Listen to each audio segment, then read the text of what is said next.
verbos falam, né? Isso que eu ia falar. Isso, pois é. Essa chamada voz verbal indica a relação que se estabelece entre o verbo e o sujeito sintático. Então, existem 3 formas de vozes verbais: voz ativa, passiva e reflexiva.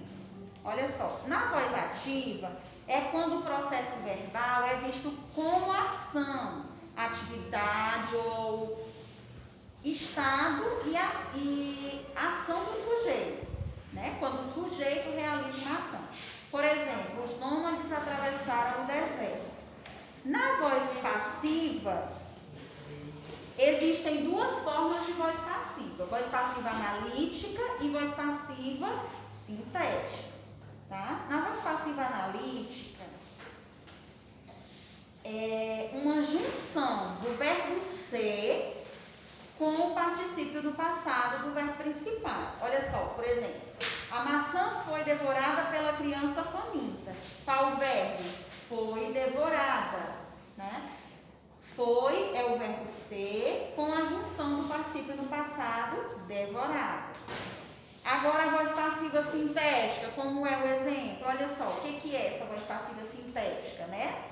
É formada pelo acréscimo do pronome pessoal se. Como assim? Olha o exemplo. Procuram-se operários especializados, certo? Então, ó, na voz passiva analítica, a gente... Deu para ver aqui, meu técnico? É o verbo ser mais o que? O verbo, o particípio do passado. Agora, o sintético tem sempre o acréscimo da palavrinha se no final do verbo, certo? Que aqui no caso, procuram-se, tá? Isso que é o sintético. E a voz reflexiva é quando o sujeito é ao mesmo tempo agente e paciente. É como se fosse uma mistura da voz ativa com a voz passiva, tá? Usa tanto o verbo ser com o outro verbo no particípio, como a utilização do acréscimo si, viu? Exemplo: o menino cortou-se. O governo demitiu-se de suas funções. Existe a classificação dos verbos, né? Eles podem ser classificados de acordo com a maneira como se comportam em relação ao paradigma da conjugação a qual pertencem. Podem ser verbos regulares, irregulares, anômalos, defetivos e abundantes. Estão lembrando desses nomes lá da aula? Verbos regulares são aqueles que obedecem rigorosamente os padrões da sua conjugação, né? Amar, beber, partir. Irregulares são aqueles que apresentam formas que não obedecem, né? Que tem um radical irregular, que pode ser modificado. Como assim, tia? Que essa parte aqui, ou seja, o radical, ele se modifica quando é flexionado. Então, esse aqui é quando o verbo é irregular, tá? Quando o verbo não sofre alteração na flexão do seu radical, ele é regular. E quando sofre alteração é porque ele é irregular, viu? Os verbos anômalos são verbos que apresentam profundas irregularidades em seu radical, né?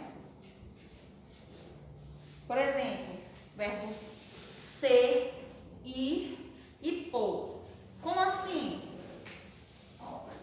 Verbo ser. Vamos conjugar o verbo ser presente. Como é que fica? Eu o quê? Eu sou. E no futuro? Eu fui, não é? Eu fui. Perceberam a diferença? Eles são bem imperfeitos, então por isso são chamados de anômalos, tá? Tem muita irregularidade. Fica muito diferente, não muda só o radical ou a desinência, muda mesmo a palavra por inteiro. É isso, tá? E os verbos defetivos são aqueles que se conjugam em todas as formas previstas. Por exemplo, abolir, precaver, chover. Isso aqui são o caso daquelas palavrinhas, por exemplo, que podem ter duas ou mais formas da mesma palavra. Aí a gente se pergunta assim, tia, será que essa forma está errada? Será que eu estou falando errado? Por exemplo, trazer e trouxer. E aí? Tem alguma palavra dessas errada? Não tem. Depende da frase que está sendo colocada. Por exemplo, se eu falar assim, eu trouxe o livro. Está correto? Sim. Eu não vou dizer eu trazer o livro. Agora,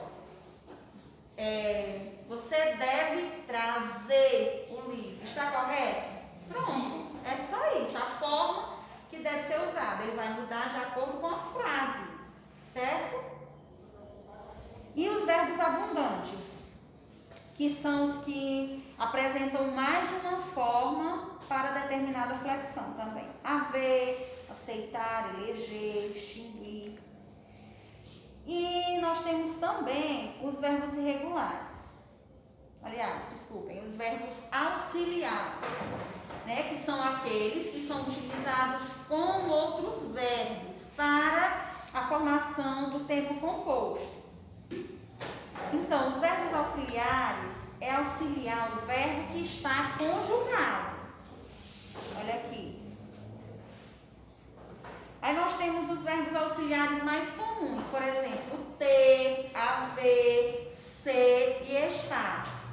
Por que esses verbos são auxiliares? Porque a função deles é realmente auxiliar um outro verbo na frase. Sabe aquelas palavrinhas que tem mais de um verbo na mesma frase? Vamos dar um exemplo aqui. Alguém? Quem vai me ajudar com um exemplo aqui, encaixando um verbo auxiliar na frase? Maria deve estar com sono. E o Eduardo também. Maria deve estar com sono. Deve e estar. Observaram, os dois são verbos.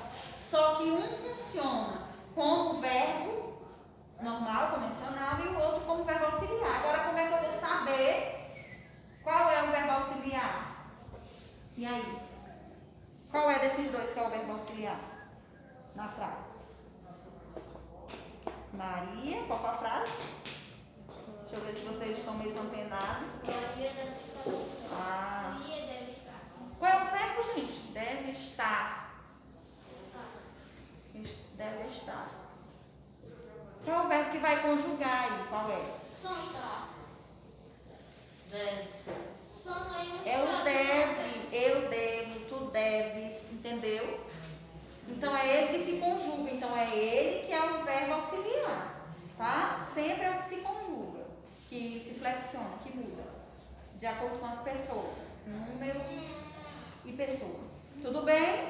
Ótimo. Agora nós iremos fazer a atividade desse conteúdo aqui em sala, bem?